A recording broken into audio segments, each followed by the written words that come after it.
पिछले कुछ सालों में भारत ने अपनी डिफेंस की ताकत को बढ़ाने के लिए बिल्कुल वही रास्ता अपनाया है जो कि रूस ने अपनाया था। रूस ने खुद को अमेरिका से पिछड़ता हुआ देखकर मिसाइलों की इतनी लंबी और घातक रेंज बना दी कि आज रूसी मिसाइलों का खौफ यूरोप से लेकर अमेरिका तक दिखाई देता है। रूस के पास हर तरह की मिसाइल है और दुनिया की सबसे पहली हाइपरसोनिक मिसाइल बनाने का रिकॉर्ड भी रूस के ही पास है। लेकिन भारत केवल रूस के रास्ते पर ही नहीं चला, बल्कि भारत ने इसमें भी सुधार किया। भारत की पहचान यह है कि भारत केवल मिसाइल बनाकर चुप नहीं बैठ जाता, बल्कि भारत उसमें सुधार भी करता रहता है और उसे लगातार ज्यादा घातक बनाता रहता है।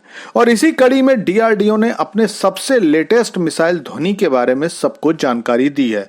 इसे आप बिल्कुल ऐसे समझ लीजिए कि चीन और पाकिस्तान ब्रह्मोस और अग्नि मिसाइलों के तोड़ बनाने में बिजी थे और डीआरडीओ ने कहा कि ब्रह्मोस और अग्नि को छोड़ो, अब हमारे पास उससे भी ज्यादा खतरनाक और हाइपरसोनिक मिसाइल ध्वनि है, इसके बारे में सोचो। तो चलिए इस नई हाइपरसोनिक मिसाइल के बारे में सारी खबर बताता हूं, लेकिन आपसे रिक्वेस्ट है कि चैनल को सब्सक्राइब कर लीजिए, क्योंकि यहां आपको डिफेंस, फाइनेंस और फॉरेन पॉलिसी पर वीडियोस रोज मिलते हैं। तो दोस्तों, जब भारत की सबसे खतरनाक मिसाइल की बात होती है तो सबके दिमाग में ब्रह्मोस का नाम आता है। चीन, पाकिस्तान ही नहीं, पूरी दुनिया इससे डरती है और इसकी यही खासियत इसे भारत ही नहीं, इंडोनेशिया, फिलीपींस, थाईलैंड, मिस्र जैसे देशों की भी मनपसंद मिसाइल बनाती है। लेकिन तब जबकि हमारे दुश्मन ब्रह्मोस का तोड़ निकालने की कोशिश कर रहे थे, भारत ने एक और ध्वनि मिसाइल दुनिया के सामने रखती है। ध्वनि एक हाइपरसोनिक ग्लाइड मिसाइल है और इसकी खासियत इसकी रफ्तार के साथ साथ इसकी बेजोड़ मैन्यूवरिंग कैपेबिलिटी है। सबसे पहले मैं आपको बता दूं कि हाइपरसोनिक मिसाइल वो होती हैं जिनकी स्पीड 5 मैक से ज्यादा होती है, मतलब आवाज की गति से 5 गुना तेज। ब्रह्मोस एक क्रूज मिसाइल है जिसकी रफ्तार लगभग 3.5 मैक है। ब्रह्मोस की खासियत इसकी रफ्तार है, लेकिन ये 300 किलोमीटर तक मार कर सकती है और भारत 800 किलोमीटर तक मारने वाली ब्रह्मोस भी बना चुका है। अगला टारगेट इसकी मारक क्षमता 1500 किलोमीटर करने की है। इसके अलावा भारत की एक और अग्नि मिसाइल है जिसकी मारक क्षमता 5000 किलोमीटर बताई जाती है। लेकिन जो खबर सामने आ रही है उसके अनुसार ध्वनि की मारक क्षमता 6000 से 10,000 किलोमीटर होने वाली है। लेकिन इसकी सबसे खास बात यह है कि ये अपने हिसाब से अपना रास्ता बदल सकती है।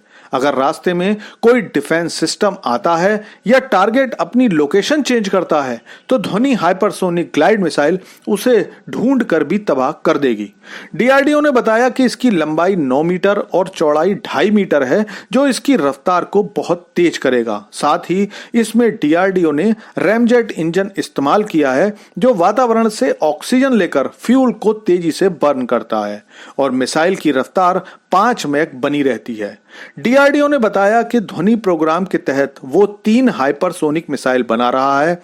ऐसा नहीं है कि भारत इस मिसाइल के बाद दुनिया के उन देशों की लिस्ट में शामिल हो जाएगा जिनके पास हाइपरसोनिक मिसाइल है। भारत अपना पहला हाइपरसोनिक मिसाइल टेस्ट 16 नवंबर 2024 को कर चुका है, जब डीआरडीओ ने 1500 किलोमीटर तक मार करने वाली मिसाइल का टेस्ट किया था। लेकिन ध्वनि की मारक क्षमता 10,000 किलोमीटर है और इसके बाद ध्वनि दुनिया की सबसे लंबी दूरी तक मार करने वाली हाइपरसोनिक ग्लाइड मिसाइल होगी, क्योंकि फिलहाल केवल रूस और चीन के पास ही हाइपरसोनिक ग्लाइड मिसाइल होने का दावा किया जाता है। इसमें रूस की एवनगार्ड ध्वनि की तरह ही हाइपरसोनिक ग्लाइड मिसाइल है जिसकी मारक क्षमता 5000 किलोमीटर बताई जाती है, जबकि रूस की अन्य हाइपरसोनिक मिसाइल्स किंजल, जिरकोन और सनिक हैं। जबकि चीन के पास DF-ZF के नाम से हाइपरसोनिक ग्लाइड व्हीकल है जो 2000 से भी कम दूरी तक की मार क्षमता रखता है।